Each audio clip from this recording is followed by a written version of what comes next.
Yan ang karamihang gamit ng mga businessman. Pako.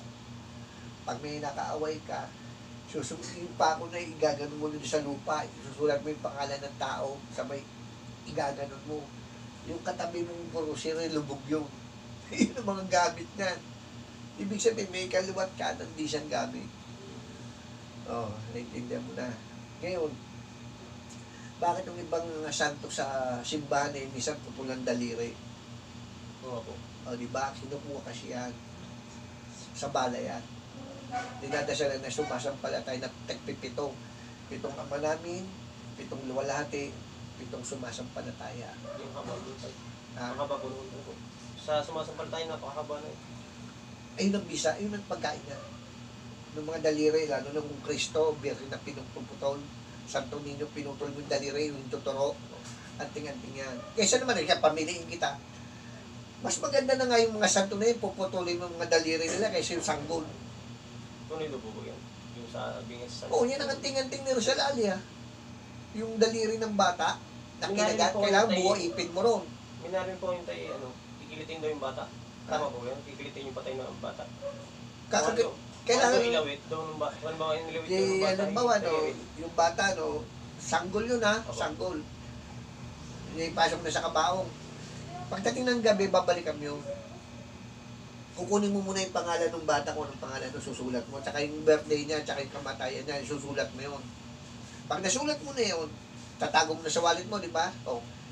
Babakbakin mo na yung nicho. Kukunin mo yung, lalabas mo yung kabaong. Aangatin mo yung kabaong, di ba? Ngayon makikita yung baby, yung sanggol. Ngayon yung kanan daliri na sanggol na hituturo, kakagatin mo yung nag-ipin. Hindi mo pwedeng lagarin yun. Kailangan pumutol doon ipin mo, kaya kailangan gagawa ng buwang ipin. Hindi pwedeng kagaya kong bungi. Kailangan, kasi hindi mo mapuputol yung daliri nun eh.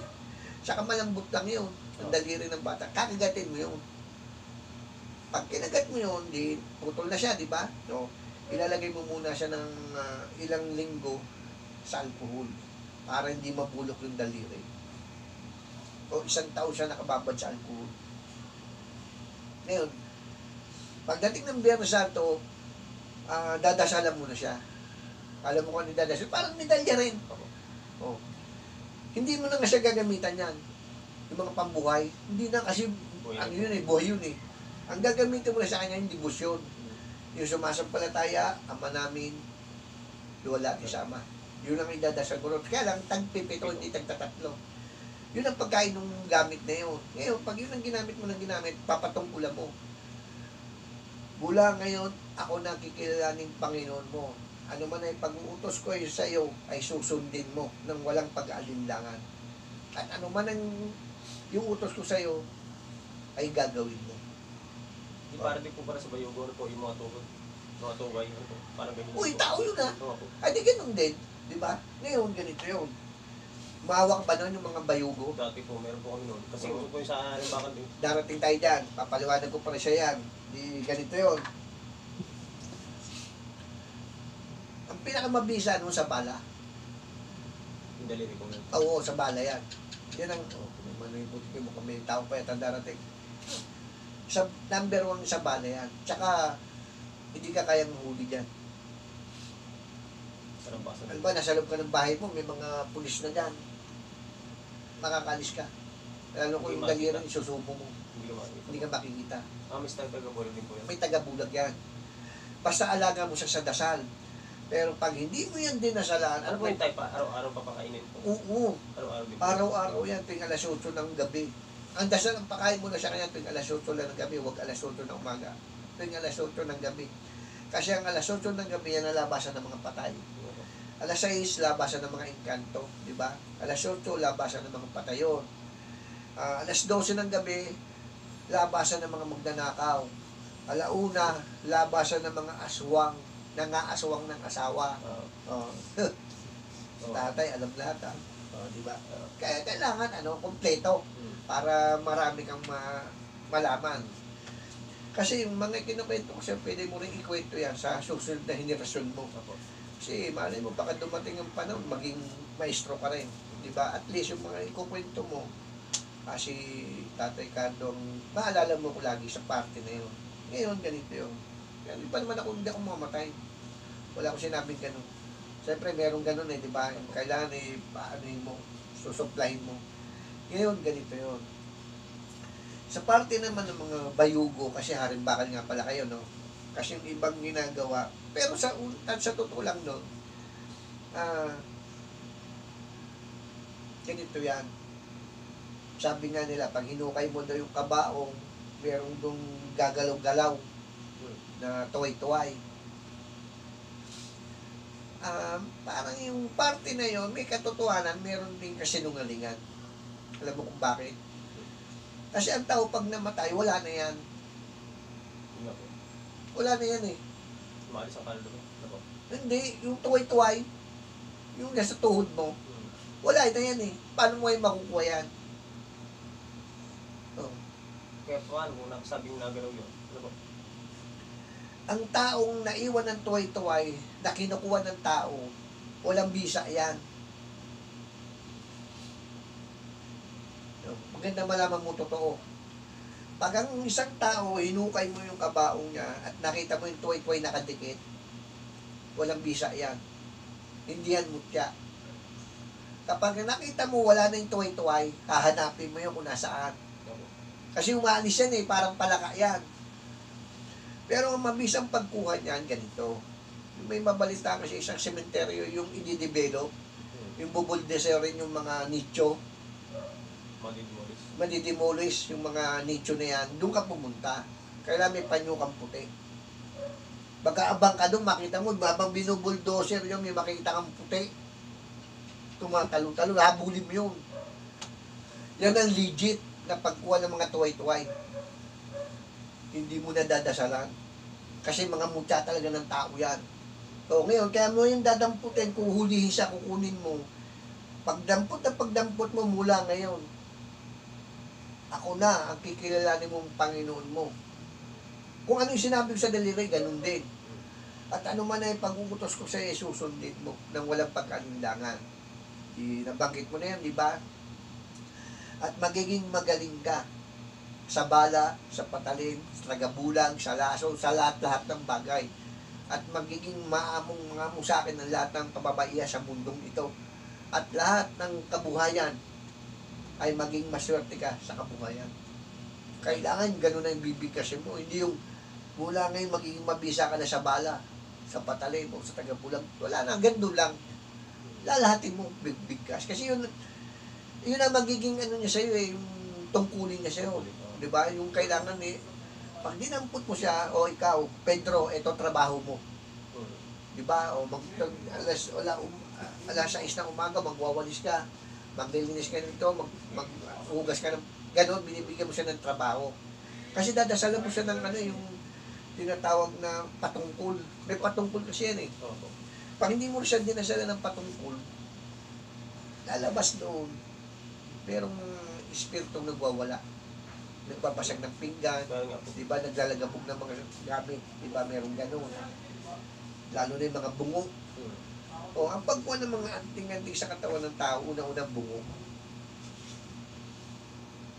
Kumuha ka ng bato. Di bato ka rin. Yung... Pero wala na po sa inyo mga... Tapos yung tuhod, di ba? Tsaka yung sakong. Sakong po, wala po. Kailangan kompleto yun.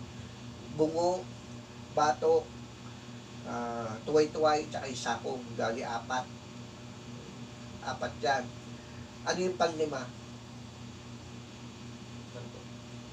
Yung ribs. Kuha ka sa kanan, isa lang. Pinakagitna. Yung sunggitan. Oo, kukuha ka na isa dyan. Tsaka yung pampito, kanan din. Ngayon kung gusto mong bantay sa bahay, yung itong haba nito, kaluwa. O, di sa ganyan, ay yung bungo. Tsaka ito, yun na nakalagay na pag gano'n naman. O, walang magnanakaw na makakapasok, babambuhin nung. Pero pag yun naman may kaaway ka, yun na nadampot mo, nahihampas mo sa tao, wala nang gagalingan yun. Matindi pa pa sa sumbayan mo. Ano? Ang buto ng tao nakamamatay. Kaya nga hiniwalay yan sa buhay ng tao eh. Tsaka patay, magkahiwalay yan. O. Kaya lang yung mutya ng tuway-tuway, pag nakita mong gumaganon, aba, puti yung puti, nagiging bato. Natigas po yan. Nagiging bato. Yun ang original. Na pag sinubo mo, hindi ka makikita. Pag binaril ka nakasubo, hindi ka tatama ng bala. Yun ang legit.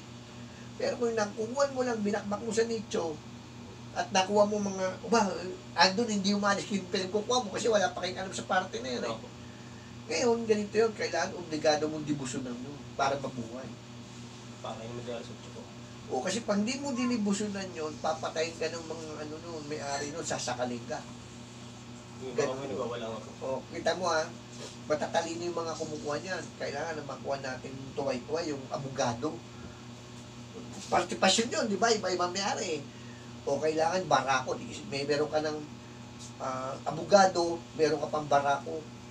Ang hanapin mo dyan, yung babaero. Kukuha ka rin ng tuway-tuway ng babaero. Ano man? O, madali. Madaling malaman. Gawa rin ng espiritu. Tuturo yan sa'yo eh. Kasi nga meron kang power. Di ba? Sabi mo kasi dyan sa cemetery yung pinupuntahan ko noon, maliliit pa to. Kung tatawag na tambakan ng mga buto. Sa ibabaw ko noon, lahat ng bungo, pinagbabalibag ko yun, sabi nung, yung sepulturero yung tatlo. Jesus Maria Joseph, siyempre, di ba? Kasi pag ibinalibag mo yun, magkakasakit ka eh. Oh, totoo yan, magkakasakit ka eh. Sa akin, nakita nila ako, binabalibag ko lang. Binabato ko kasi may hinahanap ako eh. Para tapon. Oh. Sa iba-iba yung patay ka ron. Magagalit siya yung mga espiritu eh, pag tutulungan ka doon, di ba? Kung wala kang poder sa katawan. So, importante yung hindi ka pwedeng pumanik sa mga bungo na yun kung hindi matibay yung poder mo. O walang magawa yung mga bungo sa akin, hindi matibay yung poder ko eh. O kaya na ibabalibag mo sila. Kaya lang yung tatlong sepulturero noon, panay Jesus Maria Joseph. O, Takot na ba? talagang hindi lang natakot. Kaya nang nag-alisan talaga siya, iniwanan ako doon. Kasi sila dahilan eh. Sila yung nagturo doon. Eh di damay sila tatlo ron. Yung tatlo na yung mga naging kumpare ko yun. Ngayon, saan tayo babalik? Sa parte naman ng kapangyarihan. Ang kapangyarihan, mahusay, maganda. Lalo na kung ilalagay mo sa tama. Kaya lang, pag nagkaroon ka ng kaaway, magagalit mo sa hindi tama. Talagang hindi ka mapipilan, gagawin mo naman talaga siya kasi may pinagmamalaki ka eh. Di ba? Sabihin natin mabait ka. May tigal po. Diskomunyon. Imposible hindi mo gamitin yun. Yung tao lang na kainisan mo eh. Teka nga, masubok ito sa'yo. Di ba? Tignan niya natin kung mabisa. Ngayon hindi mabisa. May mga pupuntahan kang marunong. Paano kung mapaganahin ito? Di ituturo sa'yo. Pag itinuro sa'yo, yung taong kinagalitan mo, hindi mo na yun natitirahin mo kasi itatry mo na sa iba-iba eh. Pag nakita mo, okay ah. Mabibili ka. Hindi nakatatlo ka na. Ngayon, yung kinagagalitan mo, tsaka mo palang titirahin. Pero may mga nauna na. Di ba? Pero yung may guwid ka. Kasi nakalagay sa lihim ng karunungan. Igagalang nyo ang kahinaan ng kapwa nyo. Hindi nyo pwedeng saktan. Sapagkat kung ano yung ginawa mo sa kapwa mo, Mabalik sa'yo. gagawin mangyayari din siya. Kaya nga, di ba nagkasabihan? Kung anong ayaw mong gawin sa'yo, huwag mong gagawin sa kapwa mo. Kita mo ginawa sa akin, no? Sa FB ko, hinak, nung napaka-bait na tao. Kaya po pala na palit ng FB? Oo, kaya ako nagpalit ng FB kasi yung FB ko na hinak nung tao.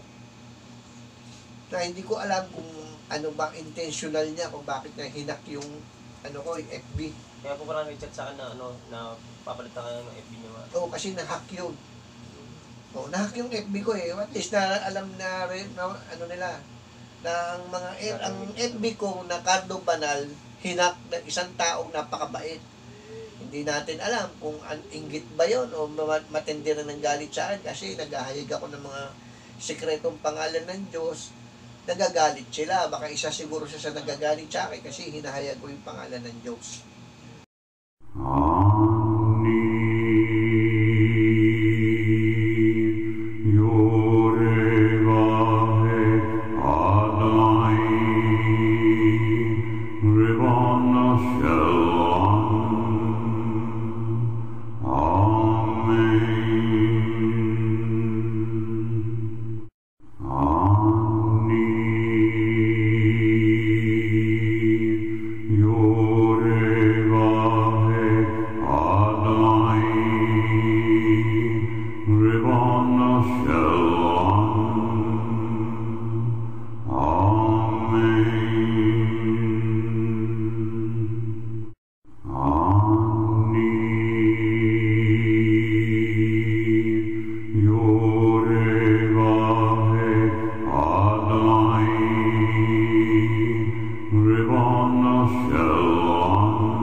Shalom.